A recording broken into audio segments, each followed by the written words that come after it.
कर रखे हैं।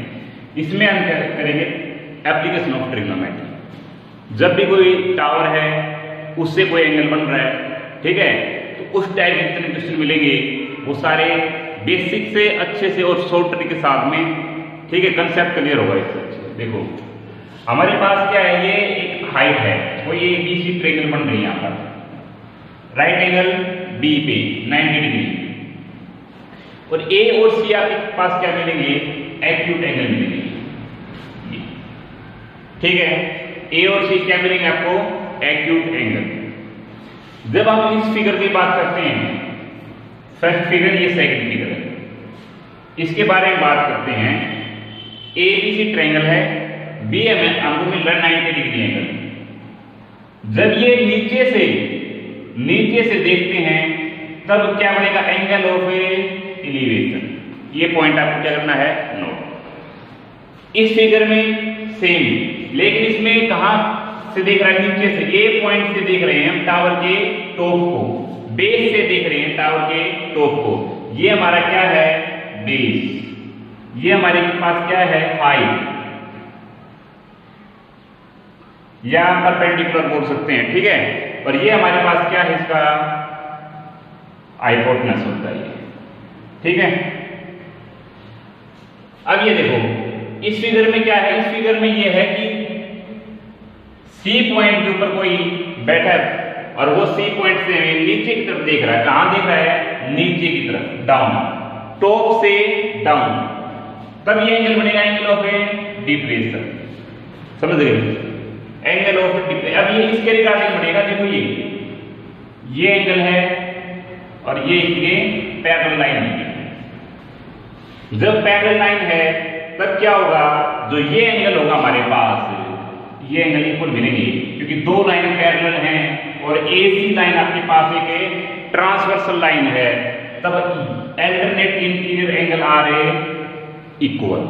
तब ये एंगल जो आपके पास यदि थीटा है तो ये एंगल भी क्या मिलेगा, थीटा। समझ गए, इसको देखना आपको और फिर इसके अकॉर्डिंग ये लगाएंगे। उसके बाद में क्वेश्चन में क्या पूछेगा, उसी के अकॉर्डिंग हमें फॉर्मूला पुट करेंगे। tan लगाएंगे, tan की वैल्यू रखेंगे या sin की रखेंगे या cos की रखेंगे, जैसे पूछ रहा है उसी के अकॉर्डिंग हम इसको रखेंगे। अब इसमें मेन चीज ये थी। अब उसके बाद में मैं एक बताता हूँ क्लियर, उसमें हर एक क्वेश्चन आप उस ट्रिक से निकाल सकते हो, हर एक क्वेश्चन, चाहे उसमें कुछ भी पूछ रहा हो। अब ये देखो मेरे पास एक ट्रायंगल है A B C, B angle is right angle. एक ट्रायंगल और ले लेते हैं, ये ट्रायंगल है आपके पास पी क्यू आर। पी के ऊपर क्या बना रहा है, 90 डिग्री, और क्यू आर आपके पास क्या मिलेंगे, एक्यूट एंगल। समझ गए मेरी बात को, सेम ए और सी आपके पास एक्यूट एंगल है।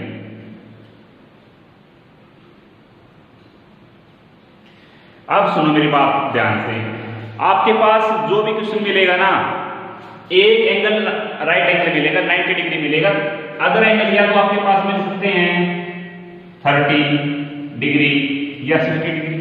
ये केस हो सकता है ना, ये 30 होगा तो ये कितना 60, ये 60 डिग्री है तो ये 30 डिग्री हो गए केस।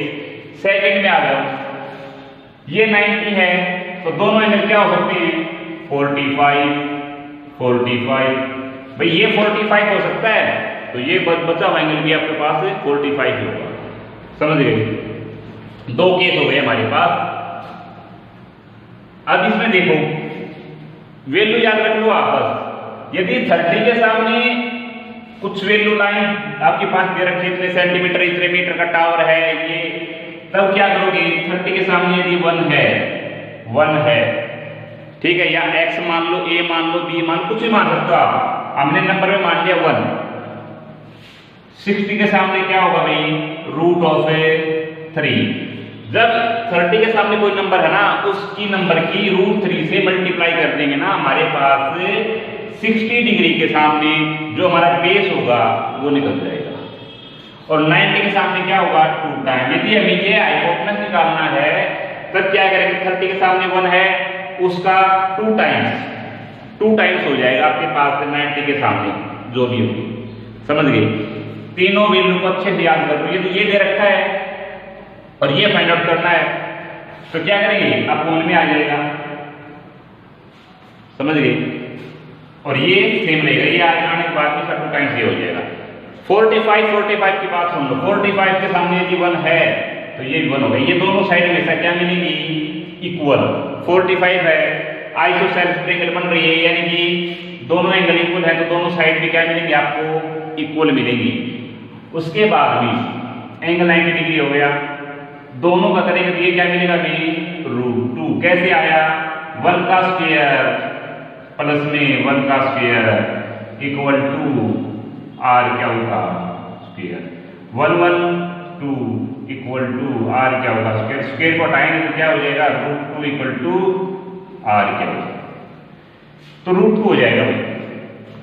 यदि 45 के सामने 1 है ना तो 45 के सामने 1 होगा, 90 के सामने मिलेगा भाई √2। जो भी वैल्यू मिले उसकी मल्टीप्लाई कर देना। एक एग्जांपल लेते हैं, उसके बाद में अच्छे से समझ में आ जाए, फिर हम करेंगे अपनी क्वेश्चन। देखो भाई, अलग से ले लेता हूं, अलग से ले लेता हूं। मेरे पास एक टावर है, इस टावर की हाइट मैंने बोल दिया कि 10 सेंटीमीटर है।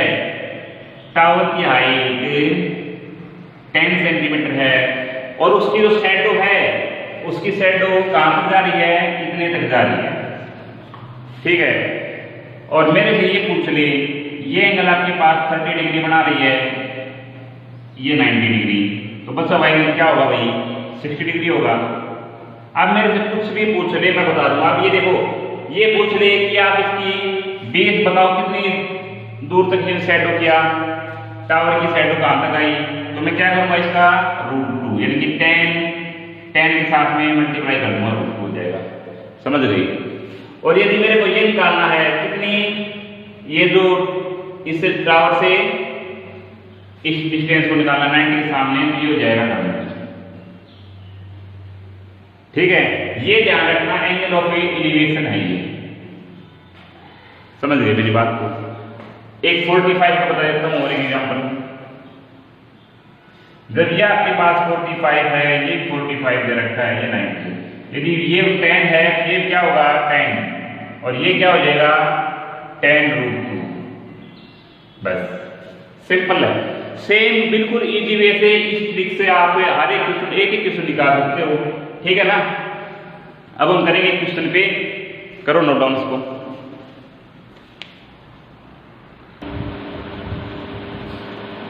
क्वेश्चन है आपके पास, एक टावर स्टैंड वर्टिकली, टावर है ग्राउंड पे वर्टिकली स्टैंड है from a point on the ground which 50 meter away from the foot.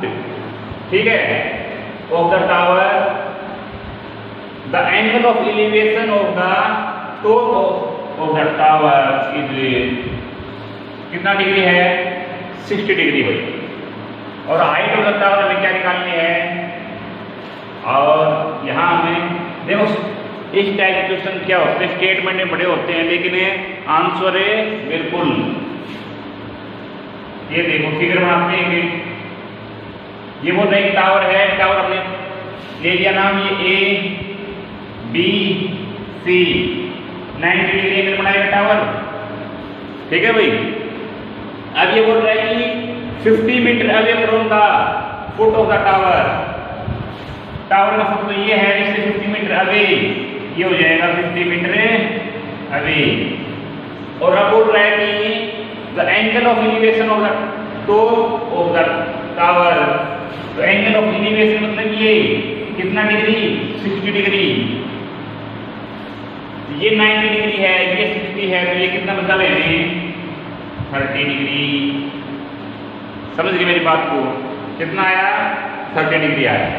अब यदि हमें निकालना है वैल्यू, यदि आपके पास याद है 30 के सामने 1, 60 के सामने क्या मिलेगा √3 से मल्टीप्लाई कर दो, √3 से 15 √3 डायरेक्ट आंसर आ जाएगा। और ये पूछ लिया आपसे AC की हाइट कितनी लेंथ है, तब हम करेंगे 50 × 2 यानी कि 30 हो जाएगी। डायरेक्ट निकाल सकते हो वैसे, यदि आपके पास वैल्यू याद है तो आप डायरेक्ट निकाल सकते हो। समझ गई। अब बात करते हैं प्रोसेस की। प्रोसेस से कैसे निकालोगे, यदि आपके बोर्ड एग्जाम में यदि क्वेश्चन आ जाता है तब कैसे निकालोगे। फिगर बना लिया, फिगर बनने के बाद में आप देखोगे कि 90 डिग्री एंगल ये है, हमें नहीं पता ये कितनी है, निकाल के दिखा दिया है वैसे, ठीक है। हमें फिगर में इतना ही मिलेगा बस, ओनली ये।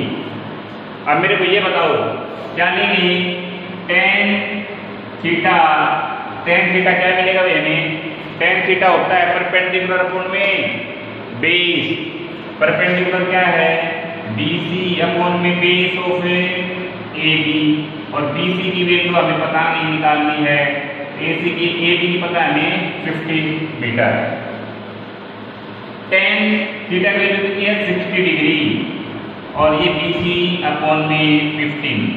tan थीटा की tan 60 क्या होगा भाई √3, tan 60 वैल्यू होती है √3, और BC अपॉन में 15। जब इसकी मल्टीप्लाई में यहाँ करेंगे तब हमारे पास BC की वैल्यू आ जाएगी क्या 15√3, ये मल्टीप्लाई में चला जाएगा ऊपर, ठीक है। तो BC की वैल्यू 15√3, पहले वैल्यू यही आएगी वैल्यू, ठीक है। बिल्कुल इजी वे से निकल सकता है, स्टेटमेंट बड़ी दिखाई देती है जरूर, लेकिन आंसर बिल्कुल छोटा, ठीक है ना। करो नोट डाउन इसको।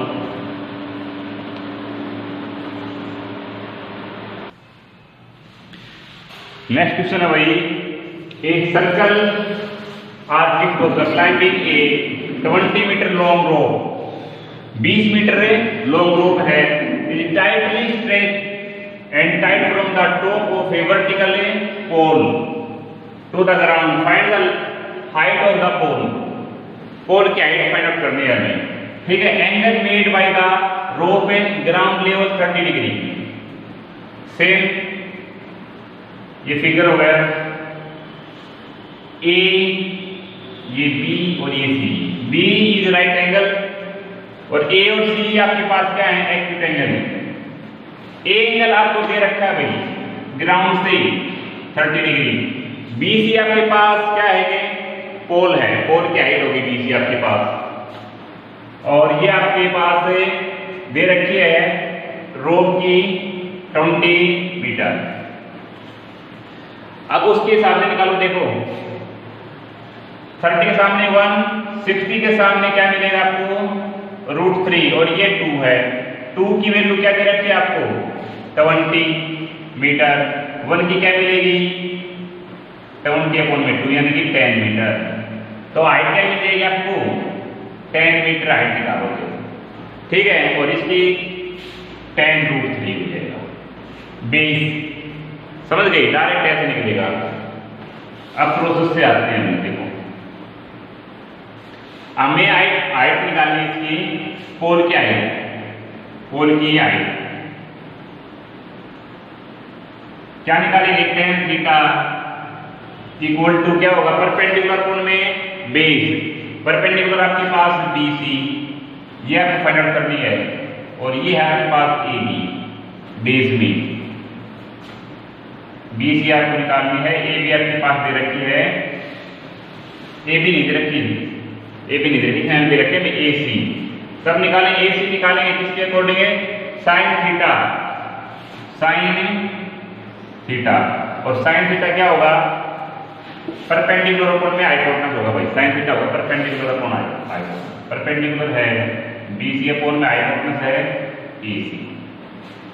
BC हाइपोटेनस की वैल्यू आ जाएगी 20 meter, sin theta 30 degree, BC upon में 20। sin थीटा की वैल्यू क्या होती है 1/sin 1/2 equal to BC upon में 20। क्रॉस मल्टीप्लाई करेंगे क्या हो जाएगा 2BC इक्वल टू 20 और बी सी वैल्यू आ जाएगी 20/2 यानी कि 10 इसका क्या होगा राइट आंसर होगा। पोल की हाइट आपके पास 10 मीटर आएगी, समझ गए, ऐसे निकलेगा ये। और यदि आपसे ये पूछ ले बेस की क्या होगा, बेस में आप 10√3 हो जाएगी, ट्रिक से निकालो इसको, ठीक है, करो नोट डाउन इसको।